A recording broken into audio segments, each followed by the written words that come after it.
Hey everybody, Brad Shipke here, and today I just am going to shoot a video. I just got off a Q&A with our clients of our recovery program online, and I got this very interesting question that I get all the time, and I wanted to share it with you guys here because I think it would have a really big impact on you in your recovery, because it's something I see almost every single person struggling with, whether you have PTSD yourself or whether or not you love somebody with PTSD. This is a issue that almost everybody that I run into has. So I'll read the question here and then I'll go through the answer. So the question was, I always give and give until there's nothing left for me. I feel selfish for taking care of myself. So the problem that my client had here was that they felt like they were constantly giving everything that they had to other people in their life, but never ever taking the time for themselves. And it is so weird and so messed up in today's world that we have this totally backwards binary belief that if you take care of yourself at all, you are a selfish and bad person. And if you give to other people, then you are good. So you have these two sides where one side is like, if you take care of yourself, you're bad. If you give to other people, you're good. And it's gotten to the point where in a lot of people's minds in society today, that it is black and white like that. It's so binary, and it can't be some combination of both of them, and it can't be a balance in between. It's one or the other. And this happened to me in my own life, where my girlfriend, Kayleen, she had really bad PTSD, where she was having it's not funny, I don't know, I giggled, but where she was having nightmares and flashbacks pretty much 24/7. She was at her rock bottom, and I was just giving everything I had, right? So I was giving my time, my energy, everything. So like all my thoughts throughout the whole day was like, how can I help you? How can I make you better? And then when I got home, how can I make you happy? So like all of my energy was like being channeled into her. But while I was putting all my energy into her, I was getting hurt because she was in a hurt state too. Like she was in a hurt state. She had PTSD. And in that state, a lot of people can relate to this. And I got to this level too, is that most people with PTSD, one of the things is extreme anger. So as she was going through all that, I was going through all these things in my life, but I wasn't dealing with my stuff because I was channeling all my energy into her. And I thought to be a good boyfriend, to be a good person, I had to give everything I had. I had to sacrifice everything that I had to help the person I loved, right? And I was secondary, right? So like my desires didn't matter. They compared to hers, like my desires, my feelings, my emotions, my thoughts, none of that mattered. I always put her feelings and everything else in front of my own desires. And what happened there is that not only did Kayleen get drawn down to a point where she was at rock bottom, but also I got drawn down to a point where I was at rock bottom and I couldn't take care of her, let alone myself. So we were both at this point where we were at rock bottom and we couldn't take care of each other or ourselves. So we were at a point where we were forced to separate. And then at that point, we were forced to start introspecting into our own life and seeing what we could do to help ourselves, because we didn't have the other person to really help at that point.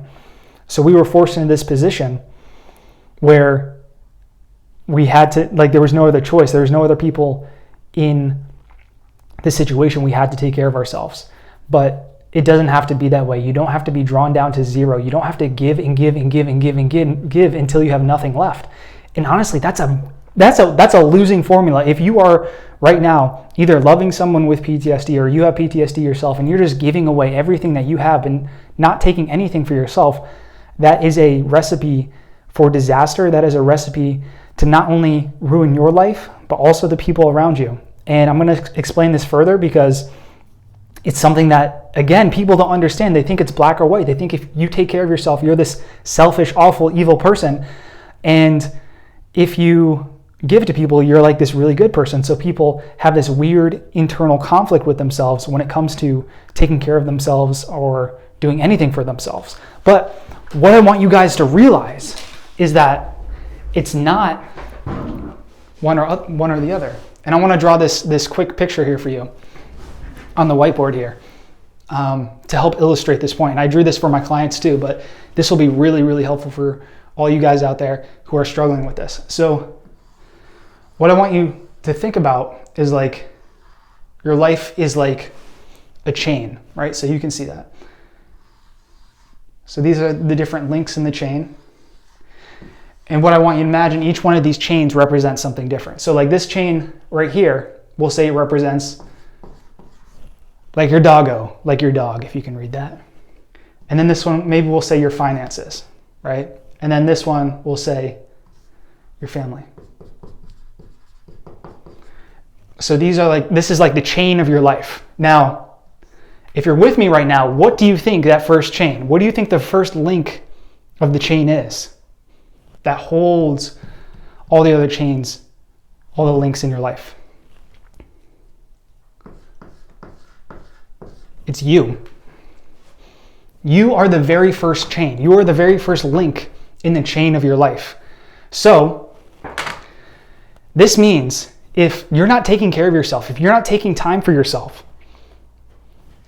then basically that means that this first link is either going to be very, very strained or on the breaking point on the verge of breaking altogether.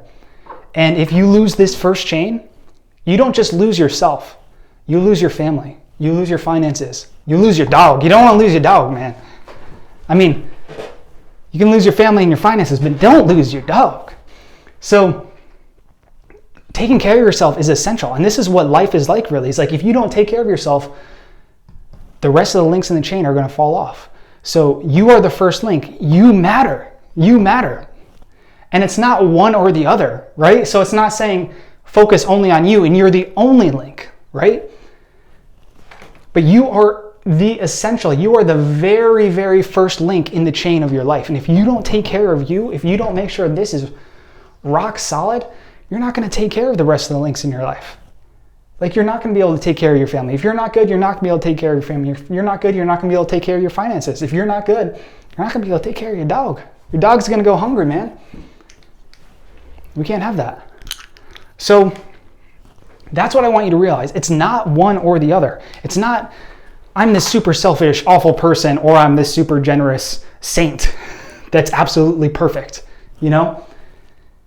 You can take care of yourself and you can take care of your family, your finances, and your dog. It's not one or the other. One of the most important words in the English language is and. It's not one or the other. You don't have to choose. You can take care of you. You can take care of yourself. You can take the time each day to do something good for you. And when was the last time you did something good for yourself? That's what I want you to think about. Because you matter. That's the truth of the matter, is that you matter a lot, a heck of a lot. Not just to your life, but to the life of all the people around you. Like, you're not going to be able to be there for your family if you don't take care of yourself. And I hope that this is a wake-up call for you people. That was kind of rude for you guys, but for you guys, I hope this is a wake-up call for those of you who are struggling with this concept, because it usually comes down to that either or thinking. But it's not either or, it's and. You take care of yourself and you take care of your family and you take care of your finances and you take care of your dog.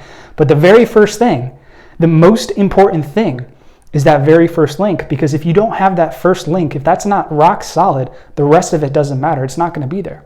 So like when I was trying to take care of Kayleen in her PTSD and I put her in front of me, my link was broken and I couldn't take care of her and I had to focus on me. So you either are going to take care of yourself or you are going to be forced into a position where you are forced to take care of yourself, because everything else is going to go to crap, going to go to hell. So I hope that you guys really, really take this seriously and really, really take care of yourself, because you do matter. You matter a heck of a lot to me, to the people in your life, and to this entire world. You have so much to look forward to in your life after healing, after recovery, and it's 100,000% possible. Regardless of where you are, regardless of how long you've struggled with this, regardless of how bad it's been, what you've been through, you can do this, you can get through this, but you got to focus on you. You got to take care of yourself. You got to value yourself. You got to know that you are worthy of the time that you're putting in. So I hope that this resonates with you today. If you enjoyed this message, hit that subscribe button and the little bell to get future notifications. Also give me a thumbs up if you like this, and leave me a comment below if you like kind of videos like this with like the Q&As that I get. Otherwise, I hope you guys have a fantastic day, and I will see you next week on my next video.